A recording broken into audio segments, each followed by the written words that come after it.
There's a good chance that you might be behind a year in school than what you truly could be doing in school. When I was in third grade, my parents decided to talk to my teacher about skipping a grade in school. I was doing fairly well academically, and while I was by no means doing perfectly, I definitely could at least skip a grade ahead, and so I could actually struggle a bit more in school rather than just blowing through it. My teacher responded with the usual excuse that they always use whenever they're asked about kids skipping grades, and that is, no, he's not mature enough and, he should stick with his own age group instead of just skipping a grade in school because he'll be an outcast otherwise. Let me give you news to use. I was an outcast anyways, even when I was in my own age group. So, in reality, leaving me behind in what I should be in school, it didn't really help me out like at all because I was still an outcast in school and now I'm behind on what I really could be doing in school. So I think we should probably explain why school is so much easier than it used to be. In 2002, George W. Bush signed the No Child Left Behind Act.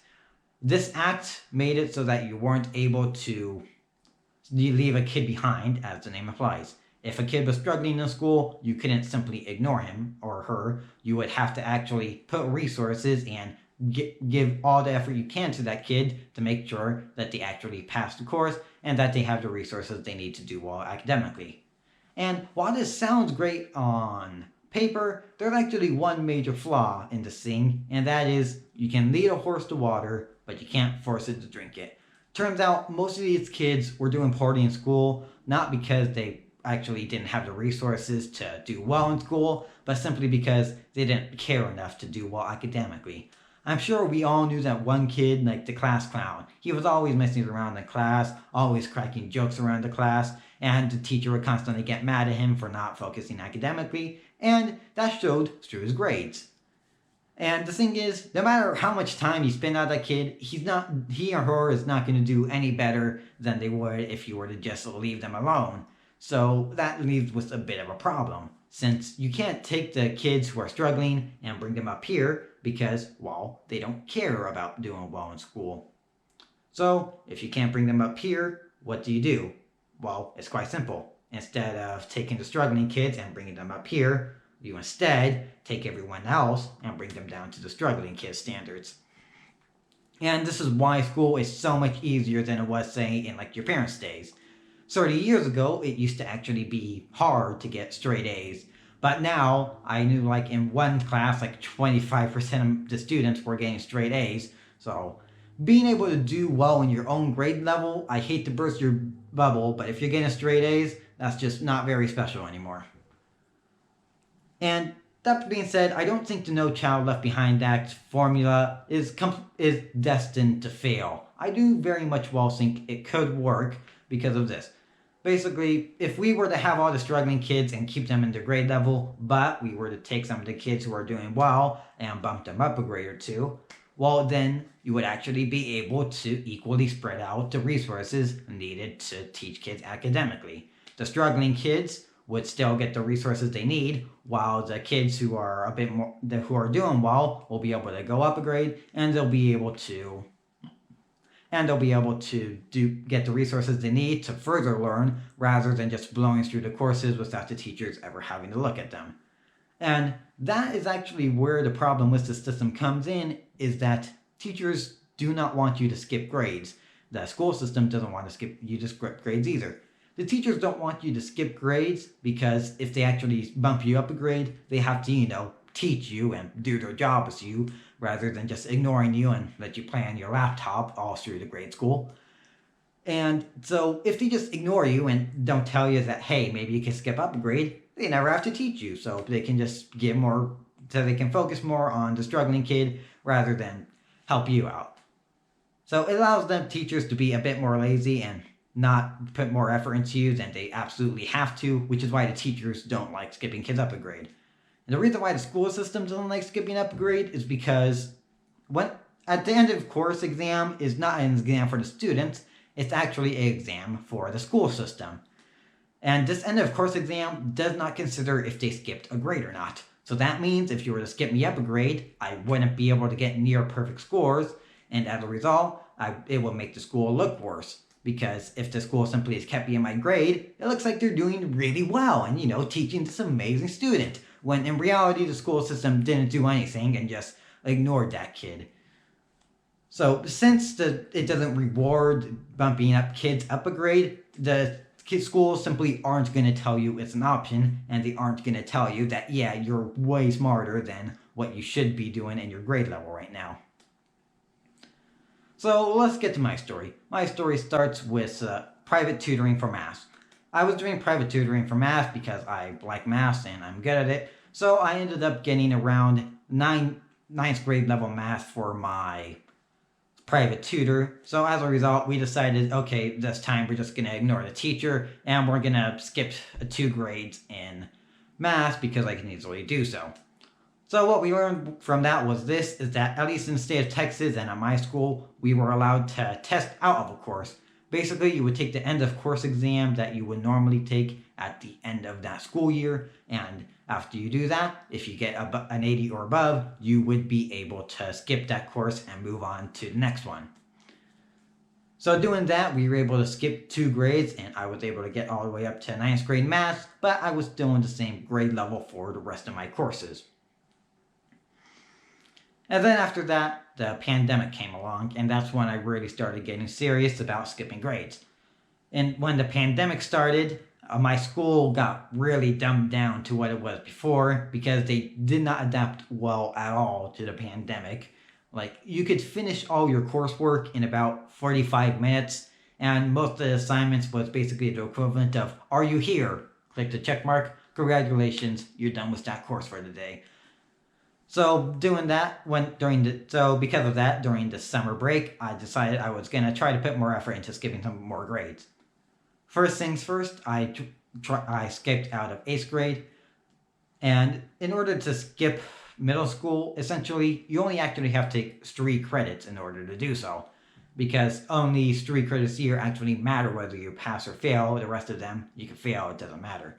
So the first and second one are math and reading. Every single year, you will always be required to do well in these 2 courses. And then the third one will vary from year to year in middle school. And for the case of 8th grade, I had to take a social studies test. I already took the math earlier, so all I had to do was take the reading, which I did over the summer. I did the same end of course exam to skip a 8th grade reading. And then I also took a 8th grade social studies in order to skip out of that as well. So now I skipped out of 8th grade, but I wasn't done that summer because I took 2 more high school credits in the form of geometry, and I also ended up taking biology. So now I have 2 high school credits before I even started high school. And then once again the school starts again after summer vacation, I ended up transferring to a new school because my school simply wanted me to sit in class for 6 hours, and like in the week I was there, you were barely productive at all. So I decided to end up switching to another school, and this one was actually a dedicated online school, so they knew what they were doing. And best decision of my life. I have had amazing academic studies since I switched to that school, and I have no regrets whatsoever. So at this new school, I've learned actually a third new thing I could do to skip grades, and that is in the state of Texas, CLEP exams. Now, CLEP exams are kind of like taking AP exams, but they are a bit different, and I prefer CLEP exams a lot more. There are 2 main issues that I have with AP exams. Number 1 is that you only have 2 times in the year you are actually allowed to take them, and if you miss out during those 2, tough luck. The second reason is that they had a problem recently where they basically 30% of the students, for whatever reason, they had a server system malfunction and ended up just wiping out all of that. And the schools just decided, hey, we know you did the test, we know you passed it, but we're not going to give you credit for it. And a lot of schools did that, so now I very much do not trust AP credits anymore. And I just prefer CLEP tests a lot more. CLEP testing, you're allowed to take the exam, and if you fail it, you can just take it again 3 months later. So if you fail, you can always just study again and take it again later, as opposed to AP courses where you fail it twice, you're out, tough luck. And on top of that, this 3 months time limit is only this 3 months time limit. You can only not take another exam if you fail it, if it's the exam you're taking. So, like for example, I fail CLEP chemistry. Well, I can't take CLEP chemistry again until another 3 months, but I can go ahead and take college algebra, which I actually ended up doing. So I ended up taking about 5 CLEP tests, but I only managed to pass 3.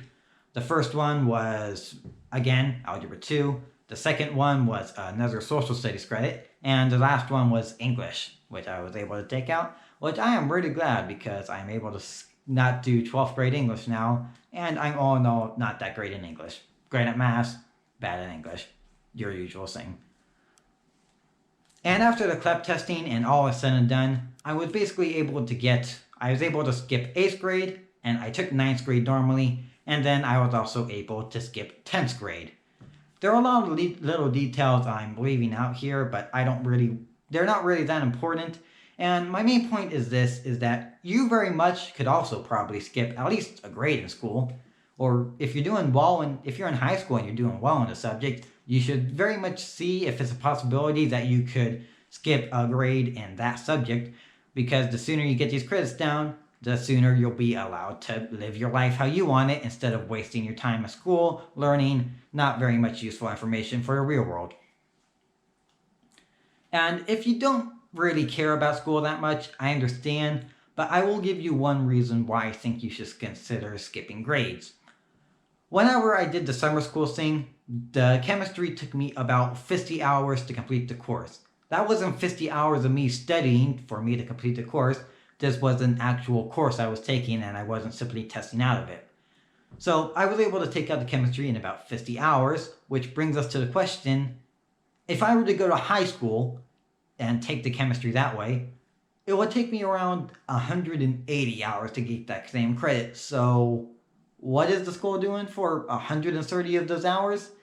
I don't appreciate school wasting my time, and considering the fact that after I took the summer exam that I realized that they were wasting 130 hours of my time, it made me a lot more driven to skip courses and actually try to get some of the work done instead of taking the 180 hours out of my life for each course too, not just for the whole year. That's 180 for like the 7 or 8 classes you have. So if you appreciate your time not being wasted, I would very much recommend seeing if you can skip out of grades. You can usually like study 1 or 2 weeks and you will be able to CLEP out, or you will be able to CLEP or test out of a grade. And I think it's very much highly recommended, like I said. So just remember, just because the school is telling you shouldn't skip grades doesn't necessarily mean you should stick in the grade you are. If you feel like you can skip grades, go ahead and do it. And that's all I have to say. I hope I motivated somebody to do better in their academics. And with that being said, see you next time.